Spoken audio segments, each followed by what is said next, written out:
There we go. How you doing, Eric? It's Wednesday. It's Wednesday. I'm doing good. Yeah. January. I don't know. I'm feeling like it's only January, but it's like spring. It's totally not spring. It's the middle of winter. I was going to say it was 34 earlier. I'm ready for spring. Yeah. It was rather cold earlier. No, yeah, it was. I'm awake, I guess. But yeah, it's... Guy's got to have his standards. It's early January, and I'm still sticking with my New Year's resolution of working out, so... Good. Can't complain there. Good. Not doing so well on paying better attention to what I eat, but, you know... You win some, you lose some. I'm doing okay on food, but my wife came home from the store today with like totally kryptonite for John. It was peanut butter cookies with like mini peanut butter cups in them instead of chocolate chips, and I love peanut butter, so. And they were not small cookies either. They were 360 calories a piece. So anyway, I did have one, but now there's like 9 more of them upstairs that I need to like shove into my boys' faces before I eat them all. Sorry, I wasn't actually going to say that, but hey, that is what it is. It is my truth that I am living. Funny. Oh, well, how was your weekend? It was a beautiful weekend. And so let's see. One of the days, I think it was Sunday, but we sort of had another failure of a mission quest in 2 parts, actually, although maybe I averted the part. So the first of which is that way over by IKEA, which is like an hour drive from me. Yeah. There's a coffee roaster that a buddy of mine says, they always have burlap sacks outside. And he has brought me some before, and which are awesome to use in places where, like around the garden, where we want to kind of suppress weeds, but not, not do other stuff. And I've got a bunch out by the bees, which I don't remember if I mentioned last year or not. But they're getting on 2 years old now, I think. Maybe just 1. I'm trying to remember when I put them out there. But I wanted a bunch more. And so okay. I texted him and said, hey, where is that? So he dropped a Google pin for me and said, well, you should call them just in case, to see if they have any. But so it must have been Sunday because they were not open. So my wife and I were like, well, it's a nice day for a drive. Actually, we were already out for a different errand, and it was like, should we go home or should we go out there? We were like, it's a nice day. Let's do it. So we get over there, and of course there were no burlap sacks there. So that is what it is. But it was kind of by IKEA, so we went into IKEA. And IKEA is indeed missing a whole bunch of things. Isn't it? Yeah, it's as empty as I've ever seen it. Yeah. So that was pretty funny. But while we were there, we were like, hey, we've kind of wanted these other dishes, Corel. I mean, they're like the most plain dishes you can buy, I think. But there's a Corel outlet store up in Centralia at the outlet mall. And it's the only place that I know you could just go and buy mixes and matches and stuff. So hold on. You said, I'm going to go an hour to IKEA. Yes. And then at some point you said, you know what, let's go another 2 hours further. I know. To Centralia. It is basically like just playing hooky for the day of like abjuring all responsibilities. So we were like, yeah, okay, let's do it. And I was pulling my phone out to say, so how exactly long is it? Because we were going to text the boys and basically say, when we would be home. And it said store permanently closed. Oh. So I pretty sure we were literally sitting in the car, and I'm like, we dodged that one. Yeah. So I don't know what's up with that, but evidently I'm going to be replacing dishes on eBay at the moment. So that is For a second, I thought I was going to get a road trip in the new vehicle story. I know, right? So we have now filled the tank twice and gone. Yeah. So it's got basically its second tank of gas in it, and we've gone like 1,100 miles.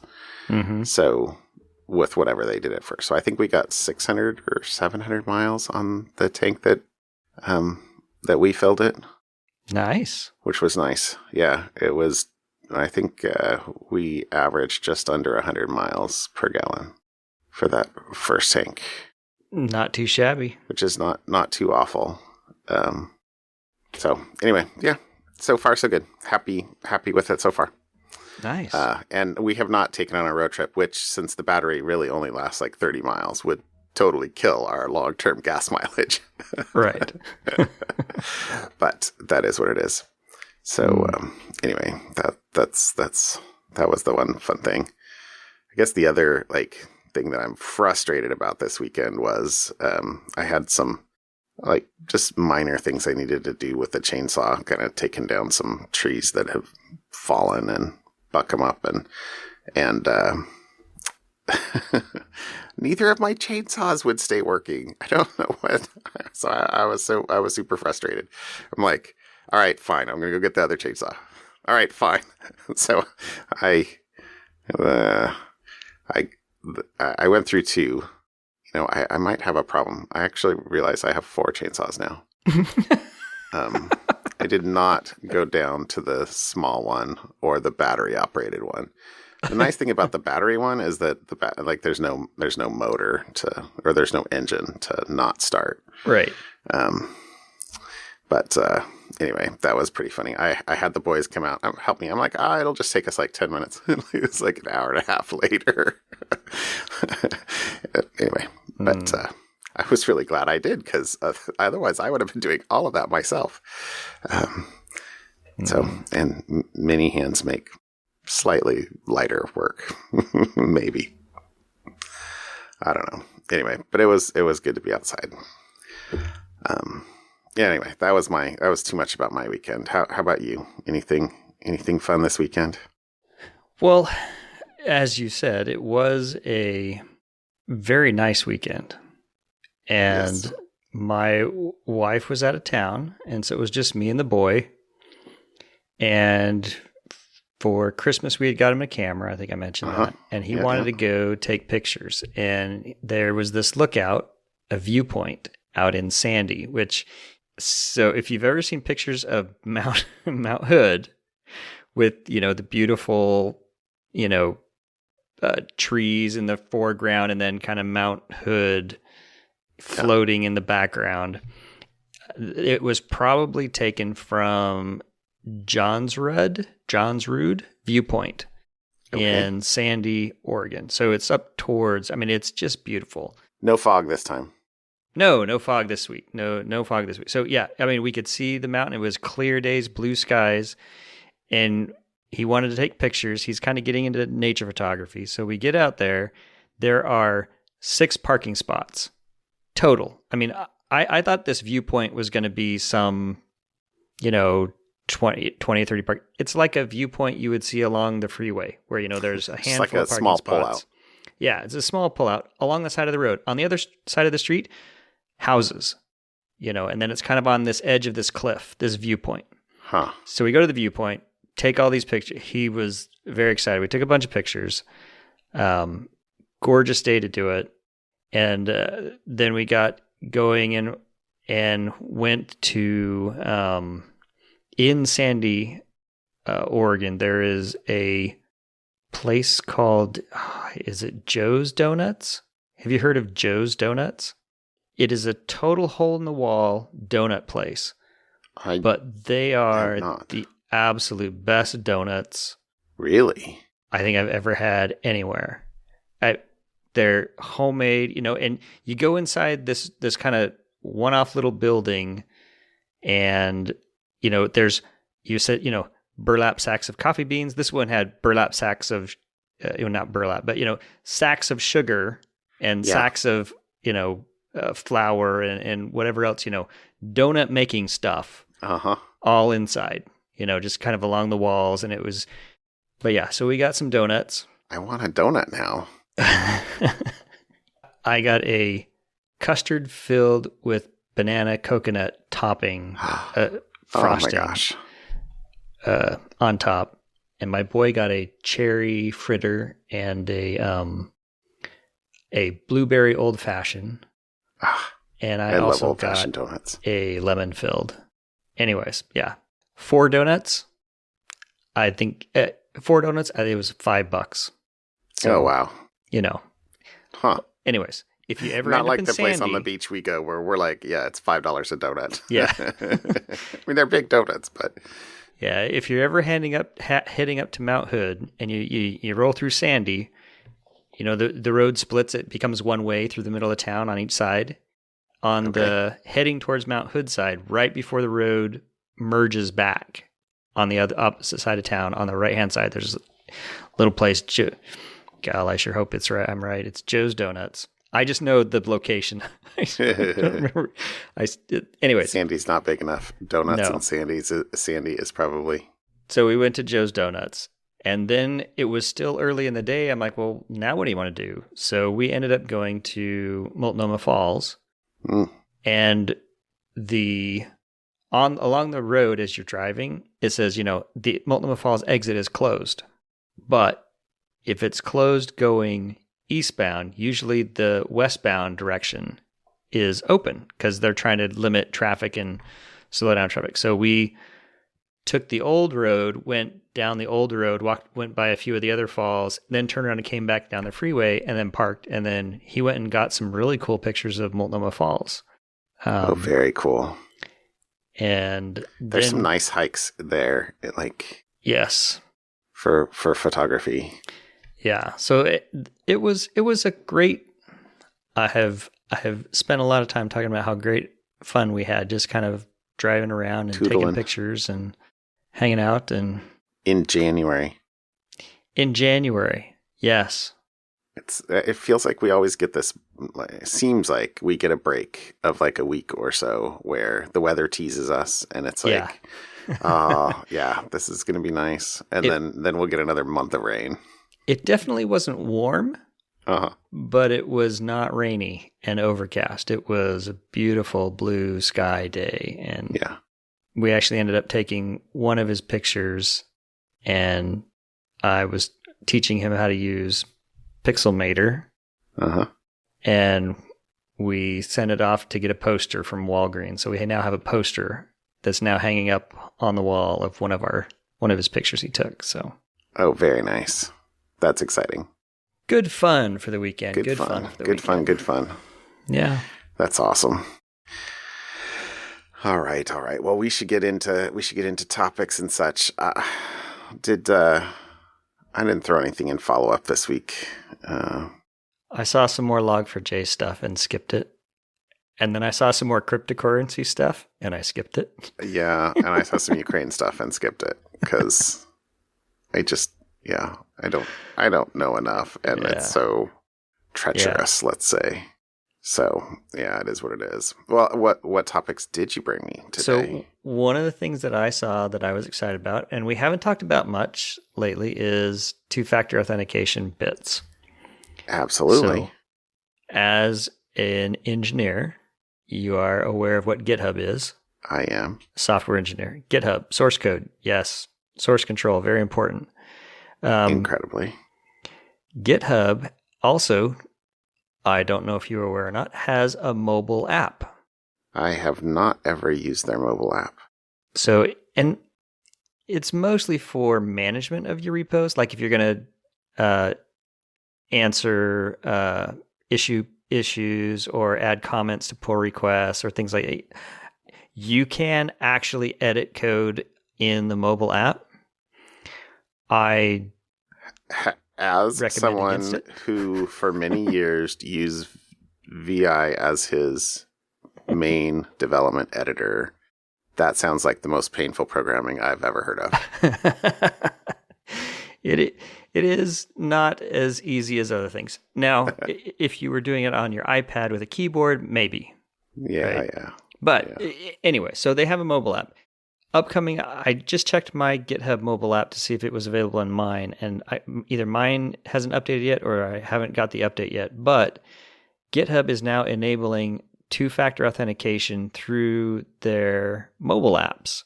With push notifications. With push notifications, similar to how, if you have Duo or anything where you try to log into a website, you get a push notification to your app saying, hey, you're trying to log in here. Yes, continue. And then you just tap on the app and say, yep, and it'll log you in. That's brilliant. So that is brilliant and much better than SMS. Yeah. Yeah. And it's hopefully the less friction two-factor can provide the end user, the more likely the end user is going to use it. So if you have a personal GitHub account and have not tried using the mobile app and have avoided two-factor, or maybe you're still using SMS for two-factor or something else, you can download the app, try that out, and see if it'll work a little bit nicer. One of the things that it did say in it, which I guess I appreciated, was that if you have security keys, so like the YubiKey as your authentication mechanism, then it will, if you have one of those linked to your account, it won't use the GitHub mobile app. It'll still default to those security keys because the assumption is if you've got a security key, that's more secure than even the push notification. I mean, there's levels of security. SMS is better than nothing, et cetera, et cetera, et cetera. So it'll keep using your mobile security, your YubiKey if you have that. But if you don't... This is going to be amazing podcast material. I'm going to lean away from my microphone at the moment and show you my poor YubiKey. Is it breaking apart? Yep. I have the same problem. Did yours do the same thing? Yep. I have complained about it. So I'm going to do the same. So the YubiKeys that either are for iPhone or USB-C, and it's the size of the USB-C thing. If you're putting them on your keychain in your pocket, they break apart. Just the banging around on the plastic banging around on the keys. It's totally shattered. Is shattered. What has been successful for me is I got the NFC based USB-C, but the flat paddle, like the old USB, this USB. Okay. The USB-A and USB-C, but they're the flat paddle. This I've had in my pocket forever, and it has been awesome. And it's also NFC, so it'll still work on the iPhone. Without the iPhone, I just hold it up to the top of the iPhone, and the newer version of Safari and whatnot handle the NFC WebAuthn stuff. Interesting. And so So you don't need the Lightning. I don't need the Lightning attachment at all anymore. So that's what I've done. So I still use the YubiKeys. I still am a fan of them. Use them for Gmail and for a number of other things that I really don't. Well, A, things that offer it as an option, and B, things that I really don't want somebody to, even if they knew my password, to be able just to log into. So, but there you go. So that's my first one is yay GitHub. If you use GitHub, maybe go give the mobile app a try. GitHub was a brilliant acquisition by Microsoft. Yeah, not doing bad. Not what's the right way to phrase that? They're doing well for themselves with that one, aren't they? Yeah. Maybe won't go down quite in history like Google's acquisition of YouTube. No. but yeah, not bad at all. Nope. So. And then, so that was my first article. And then my second one is, I don't know if you saw this one.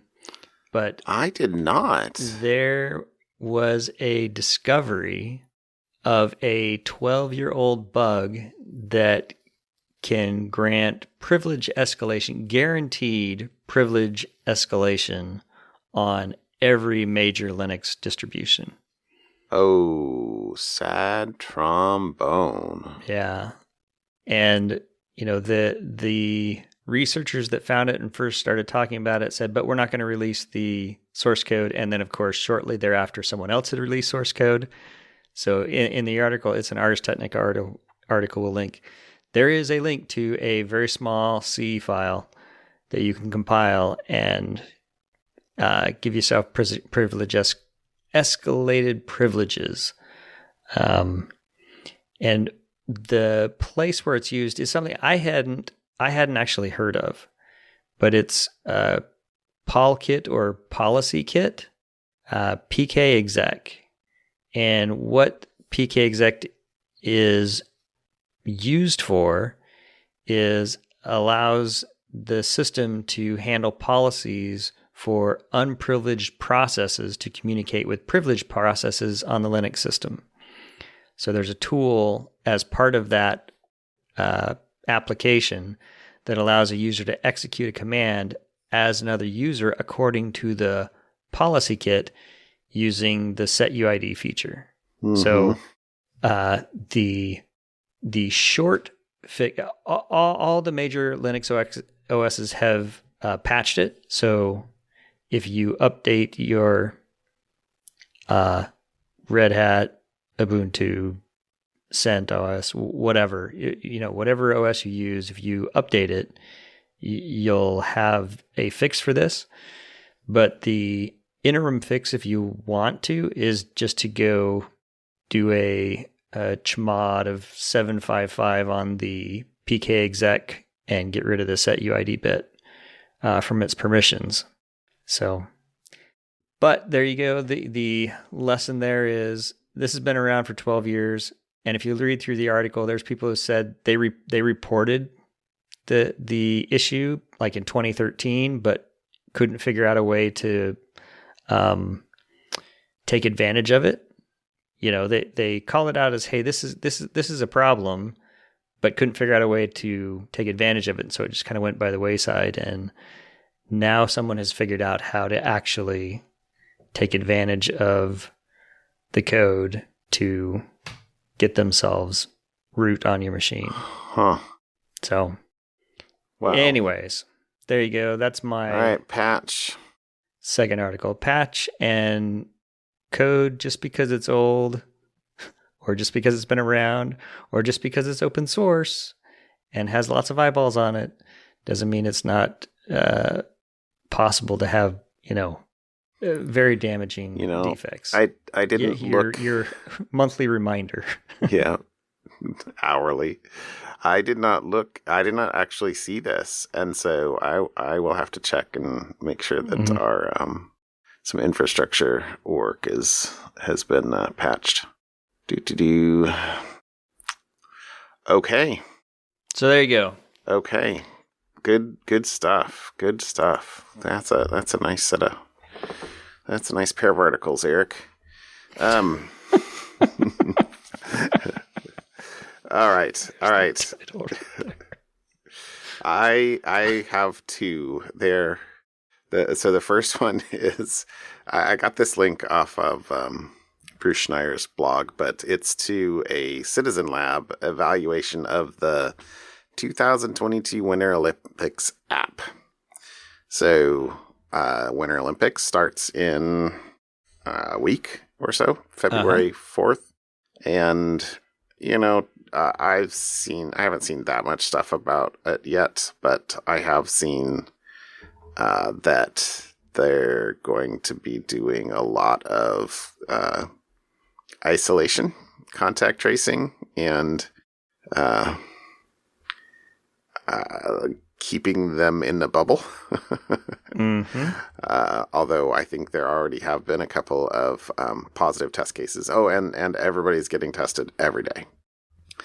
So will be interesting to see what happens with that. But anyway, so this is a mandatory app that all the participants in the Olympics have to install and have to check in every day with specifics for how they're feeling, what the test results are, that kind of stuff.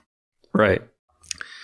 And the main thing in here, there were two main parts of this article, kind of a technical part and then also a little bit about a privacy part for the information that's being collected and where it's being sent and has that been properly disclosed and do people really know that kind of stuff. So I'm sort of going to ignore the privacy part here because it's less seemed less deterministic to me, which is, I guess, often the case. But on the technical side of this, there were a couple of things having to do with how the app communicates. And in particular,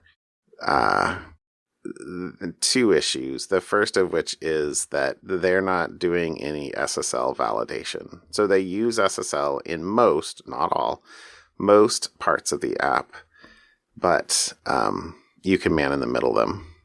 So that may mean that it wasn't clear from reading this article, because frankly it wasn't quite technical enough to say this. It may mean that you have to man in the middle with a valid certificate that roots up to a known authority, or not. I don't know. But clearly they're not doing certificate pinning, because they said they found that SSL connections to at least 5 of the domains to which data is being sent out of the app were interceptable. So, and that's, I don't know, there's a my2022.beijing2022.cn and tmail.beijing2022.cn, et cetera, et cetera. Right. There's a bunch of those. And then they also found that there's messages containing, this is a quote, transmissions contain sensitive metadata relating to messages, including the names of messages, senders, receivers, and their user account identifiers. And then that is being sent non-encrypted to tmail.beijing2022.cn on port 8099. It did not say what protocol was being used there. So, that's not enough to know. Is it HTTP, not HTTPS? Is it some other, custom protocol? I don't know what that means. But then the last / funny thing, maybe funny, not ha, on this is, so they said they disclosed the security issues on December 3rd of 2021. Mm-hmm. And that they had a deadline of 15 days to respond and then 45 days to fix before disclosure. And of course, there was no response. So that's why they are disclosing at this point. And then kind of the cherry on top is that just a couple of days ago, on the 17th of January, I guess, a new version of the app was released. And so they downloaded it and said, "Ooh, well, did they fix our things?" Not only did they not fix the items that were disclosed, they added another one. So the slope is going the wrong direction. So yeah, there was a new feature called Green Health Code. I didn't at least snip out whatever that actually does. So anyway, that was my first article. So I'm not an Olympic athlete. So okay. Yeah, I couldn't even play one on TV. Okay. My second article was I should have looked this up, Because years and years ago, at this point, near the beginning of the podcast, we talked about, remember that Tesla bug where you could SSH into arbitrary Teslas. Right. Yeah. way back in the day, quote unquote. Yeah. Well, this is a bug. It's actually not in Tesla, but it's in a third-party software that a lot of, let's call them Tesla enthusiasts, install, called Teslamate.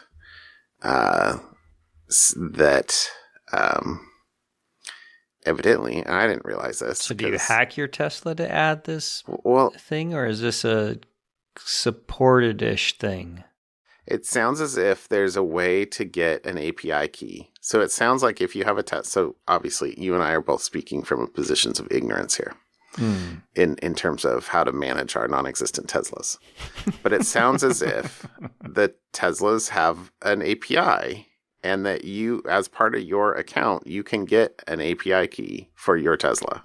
Okay. And then you can put that API key in, so the Teslamate is basically a dashboard that uses the Tesla API, but not the Tesla app, to get at a bunch of other data that's exposed via API, but not via user interface in either the Tesla interface or the Tesla app. Okay, so this is a Teslamate is running on my computer, and I use my Tesla API to access. It's not installing this Teslamate thing on my Tesla. You're not installing it on your Tesla. Gotcha. I understand. But you are installing it, and evidently many people are installing it and exposing it to the internet, because why not?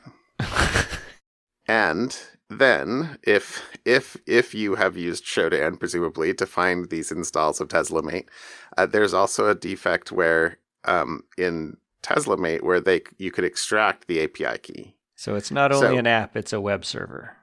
It's not only an app; it's a web server, and it's a vulnerable web server that will give anyone access to the API key that will let them control your Tesla. Okay. So. There was a nice quote in here. The quote that said, I'm jumping way ahead. Colombo, that was the name of the researcher, David Colombo, a security researcher in Germany. So Colombo said he does not believe it's possible to use the API access to move the vehicle remotely over the internet. So evidently there's no API command for come pick me up or, unpark thyself. Because I remember there was some Tesla feature for automated self-driving retrieval out of a parking garage kind of thing. Yeah. Anyway, maybe that was apocryphal. I don't know. I have gotten a ride in a couple of Teslas over the years, and I'm certainly still minorly tempted to eventually buy one but yeah, anyway. These stories don't help.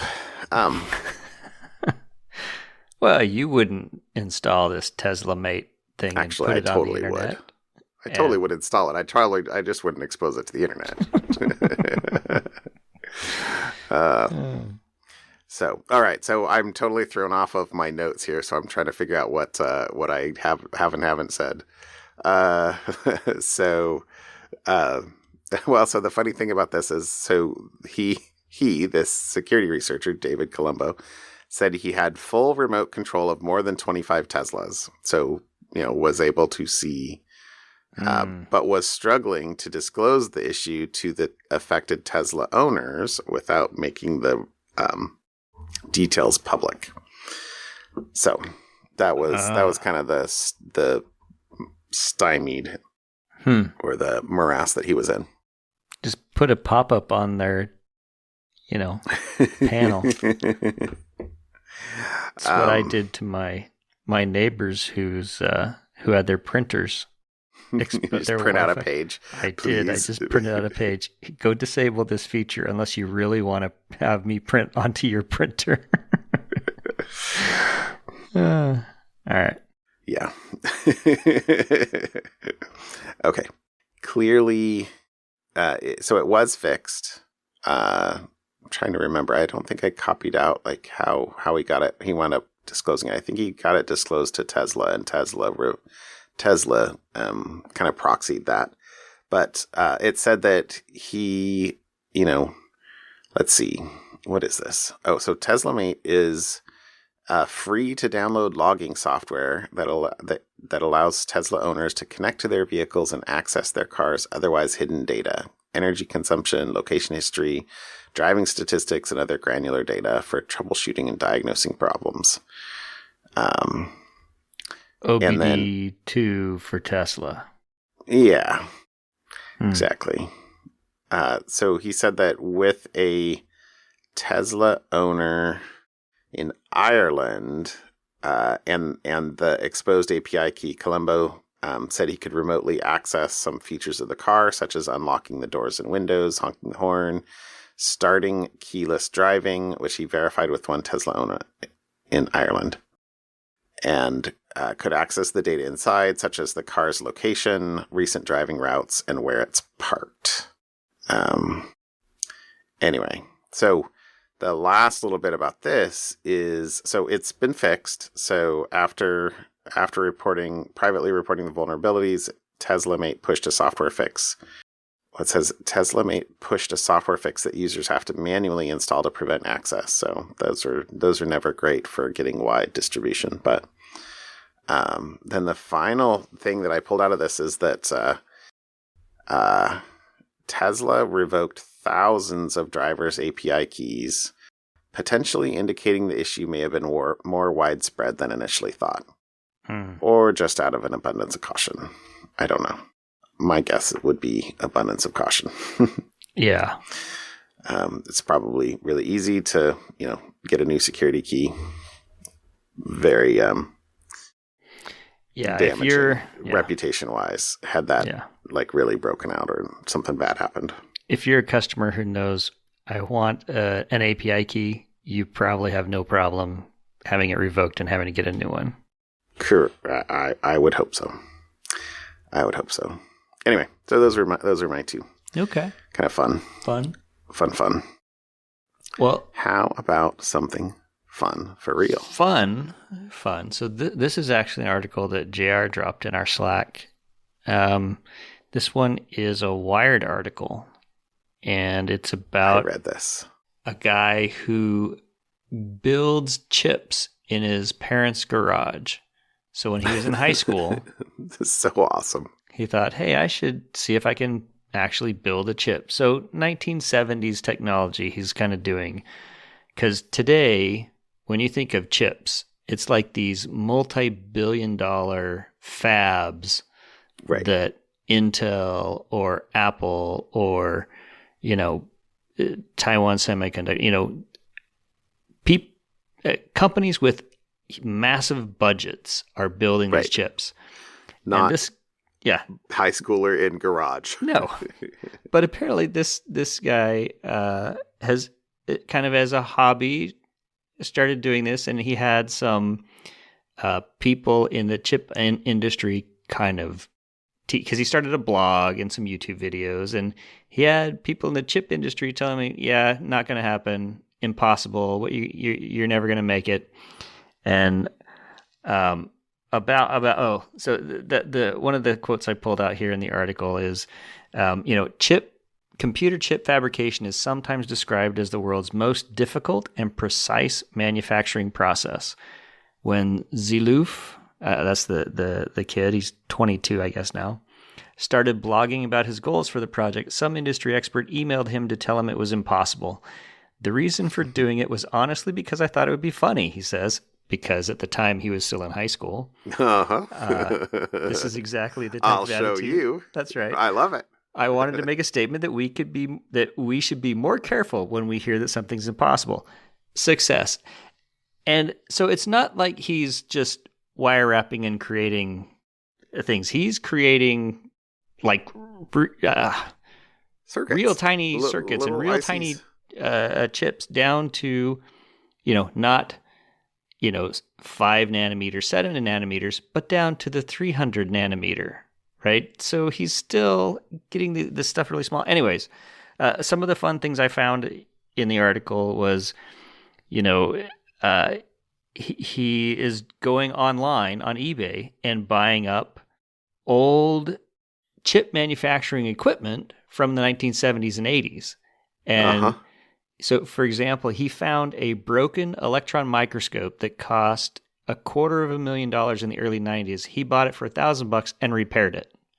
And now he uses it. Awesome. That is so awesome. He is since. Could you imagine college, having a scanning electron microscope in your garage? and so he's he's in college, and apparently although he followed safety protocols, the university took exception to the X-ray machine in his dorm room. You need that kind of stuff if you're building chips. I'm trying to picture the security ticket. Yeah. And but the great thing about this, right, is it's he's Ziloff, I hope I'm pronouncing that at least close, says he doesn't know for sure what he wants to do after graduating in the spring. So he's going to graduate college in the spring. But he has been thinking about the place that DIY chip making might have in a modern tech ecosystem. Right? DIY experimentation is awesome. 3D printers, cheap and easy to make. You can build stuff, like manufacture stuff at home really cheap. Arduinos, Raspberry Pis, you can build stuff, really cheap. Robotics gear. But chips, the actual physical chips, are still made in a big factory somewhere. And those are not as accessible as some other things. And so this might be kind of fun. So at this point, he's got his process. He's got the Z1, the Z2. He's now working on the Z3 chip, which is awesome, down to the 300 nanometers. And it's roughly on par with where the commercial chip industry was in the mid-90s. That's so crazy. It's not Moore's law. It's going to be Ziluf's law at some point, right? Because he's not just doubling his chips every year, or his transistors every year. He's more than 10xing it as he learns and does all this stuff himself. So it's a longer article, a lot of fun. Thanks, JR, for dropping it in the Slack. I hadn't seen it, but it's just kind of a fun story. So that's awesome. There you go. That's totally awesome. All right, I love it. So my fun today is actually a Twitter thread. So, and it's it's funny, I think, a little bit in that, that I'm a simple man, and that I do not mind having a Big Mac. Or where'd we go to lunch last week, John? Exactly. And I know you are too. And it's cool. It's cool. I probably have said on the podcast before, and I know that you know this, but like my first job was at McDonald's, as a 16-year-old. And, so this thread is about McDonald's.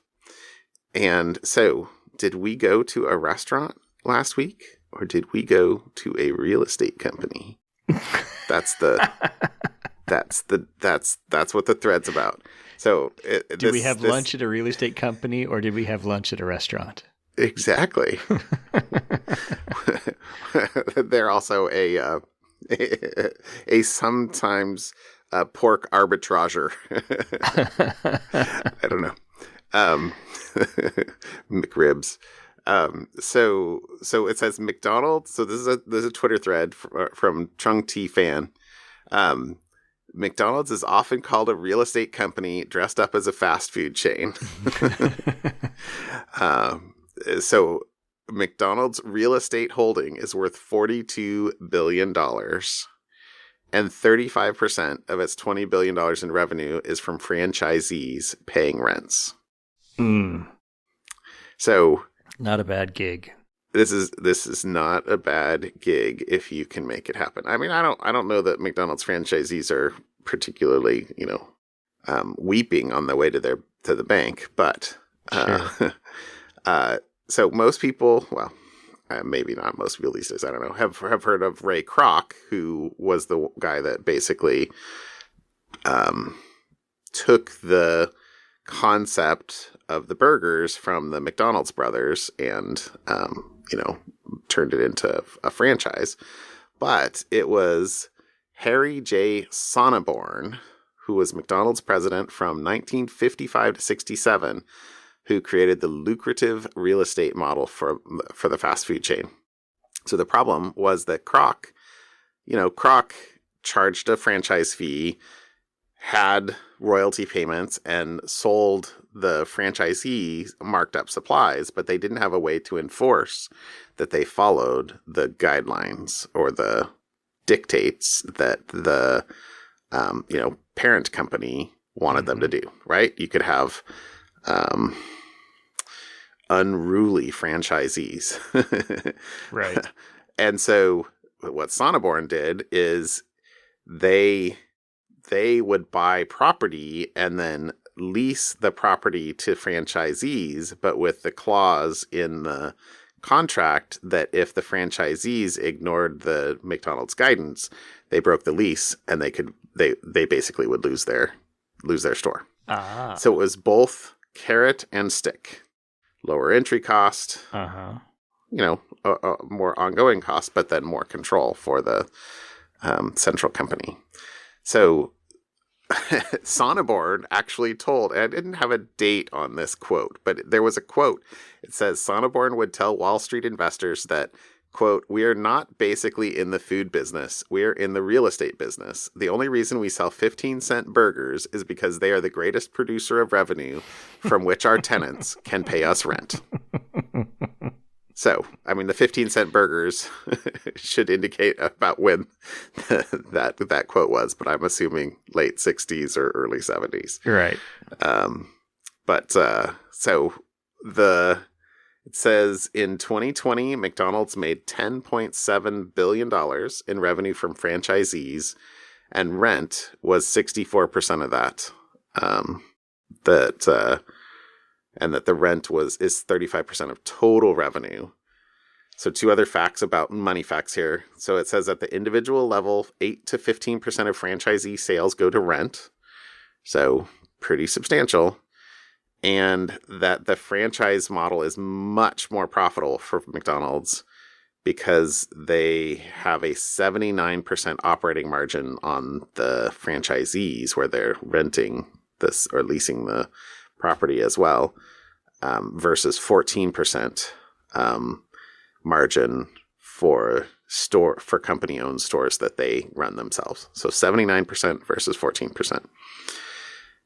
And so that was awesome. And then, so this was kind of this wasn't actually, I mean, the thing was linked on the thread, but do you remember hearing anything about Wall Street bets?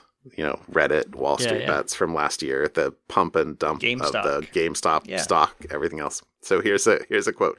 As usual, this Wall Street's bet post succinctly explains why McDonald's is better than a REIT.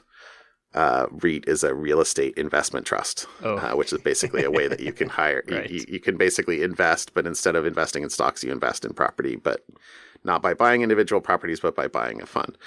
So here's a REIT. Quote, "So basically a big portfolio of buildings. Imagine that one of the buildings is a store. Well, the REIT gets rent, but no cut of the profits of the store. McDonald's owns the land, gets rent, but also gets a percentage of the hamburgers." So, yeah. Anyway, I like this thread. I've been following, what's his name again? Sorry, I forgot.